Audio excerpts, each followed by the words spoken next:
He ran this trail every evening. Same shoes, same route, same time. He'd wave to the old man on the bench, nods at the bikers, earbuds in. 5 miles, 42 minutes. Never missed a night. Until one Monday, he didn't come back. Mark Davis was 31, software engineer, ran Forest Park Trail every evening after work. Not a risk taker, no wild habits, no dark secrets, just a guy with a routine. He texted his girlfriend at 6:17 p.m., "Heading out now. Love you." That was the last message anyone got from him. His usual path was quiet that night, but there were rumors, things people said in whispers, that once it gets dark in that part of the park, the trees seem to bend a little more, that if you run alone, you might hear someone keeping pace beside you. Even if you're the only one there. Most people laughed it off. Mark probably did too, until that night. A man walking his dog heard something strange around 7 o'clock. Quick footsteps, then a voice breathing heavy. It wasn't a call for help. It was just one word, over and over, "No, no, no." Then, silence. That man didn't stick around, but someone else did. Someone who called 911. The call came in at 7:04 p.m. A woman's voice shaky, breathless. She said she saw a man running, full speed, like he was being chased. She couldn't see anyone behind him, just him, looking over his shoulder, eyes wide. Then he dropped. She screamed. There was a rustling. Then the call went dead. When police got there, he was gone. No blood, no footprints, no struggle. They searched for hours.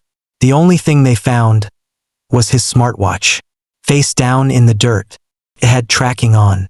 The data showed everything: his heart rate, pace, location. At 7:03 p.m., his heart rate spiked. Went from normal to extreme stress in seconds. Then flatlined. Dead stop. The map showed his exact location, right where he dropped. But he wasn't there. And he hasn't been seen since. Not once. Not anywhere. Family, friends, news outlets, search dogs, nothing. Forest Park has cameras. At the parking lot, on the trail entrance. But when investigators checked the footage, they found a 4-minute gap. The cameras froze from 7:01 to 7:05 p.m. Perfect timing. Just long enough for Mark to vanish. For minutes, wiped clean, like someone, or something, didn't want us to see what happened. People still run the trail, but not as often, not alone. Some swear they still hear footsteps, chasing them, even when they stop running.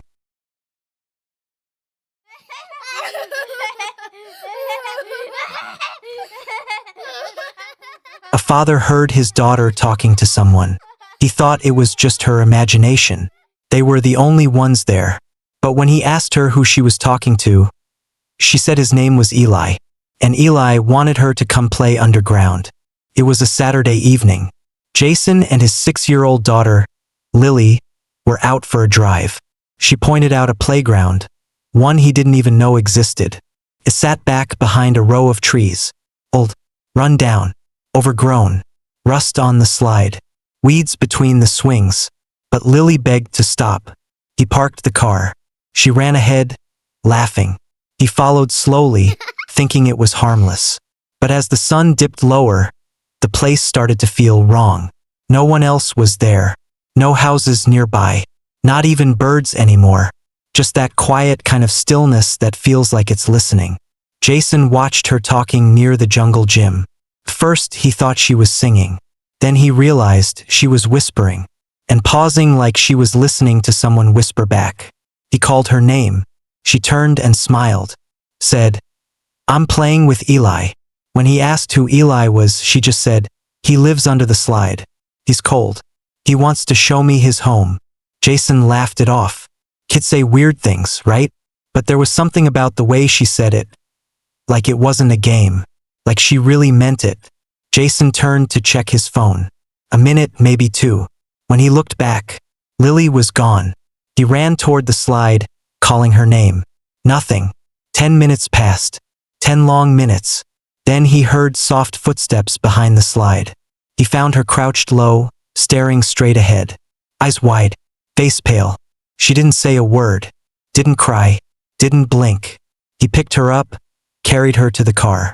She didn't speak until they were halfway home. That night, she asked for paper and crayons.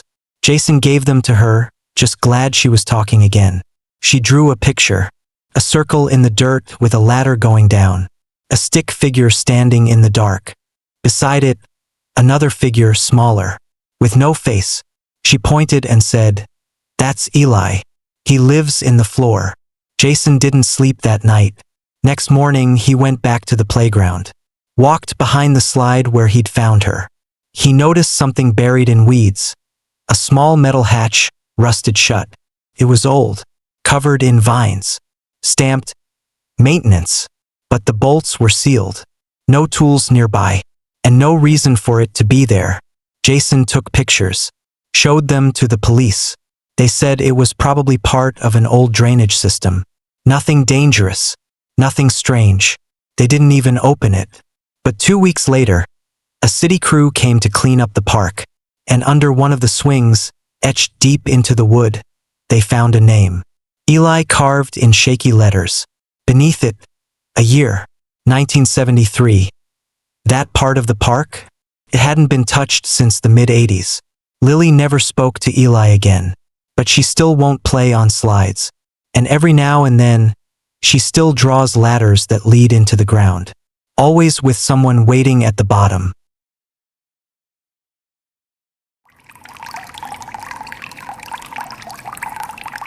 It's just a walking trail. That's what she told herself. People jog there, walk their dogs, even bring their kids. That tunnel? Yeah, it's got creepy graffiti. Yeah, people say weird stuff happens after midnight. But no one really believes that. At least, not until they walk through it alone and feel it watching. Her name was Erin, 20 years old, college sophomore. She liked late walks after class, said they helped her think. One night, she left campus just after 11. Her dorm was on the other side of Ridgewood Park. The trail through it cut her walk time in half. But that trail had a tunnel. Locals called it the stretch. No one really knows why. Some say it was the way it echoed. Others said the ground under it was hollow. The rumor? If you walk through it after midnight, the tunnel gets longer, colder, and sometimes you're not the only one in there. Erin laughed when her roommate warned her. "Let the ghost come say hi," she joked. At 12:07 a.m., she sent a text. Halfway through, "Tunnel looks cool at night." That was her last message. And then, nothing for almost 3 hours. Erin didn't show up back at her dorm. Her roommate called her twice. No answer. Then 3. Still nothing. At 3:21 a.m., Erin walked into the front lobby. Pale. Silent. She couldn't explain where she'd been. She didn't remember leaving the tunnel. Only what she saw inside it. A man. Standing at the far end. Not moving. Not blinking. She looked down to check her phone. When she looked up, he was closer. She ran.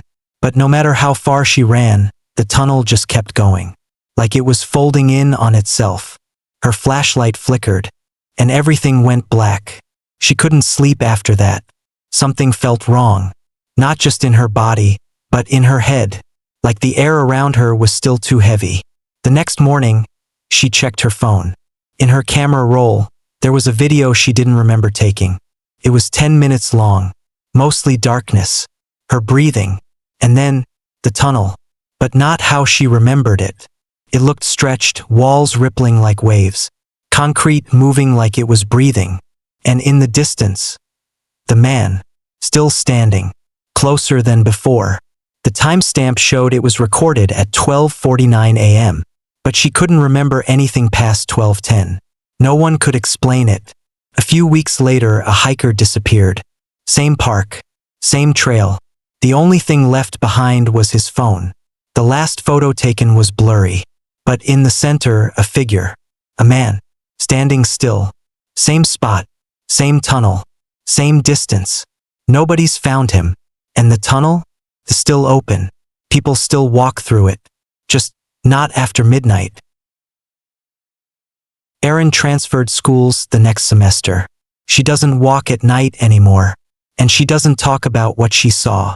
But if you ask her just once what really happened in that tunnel, she'll say one thing. He's still in there.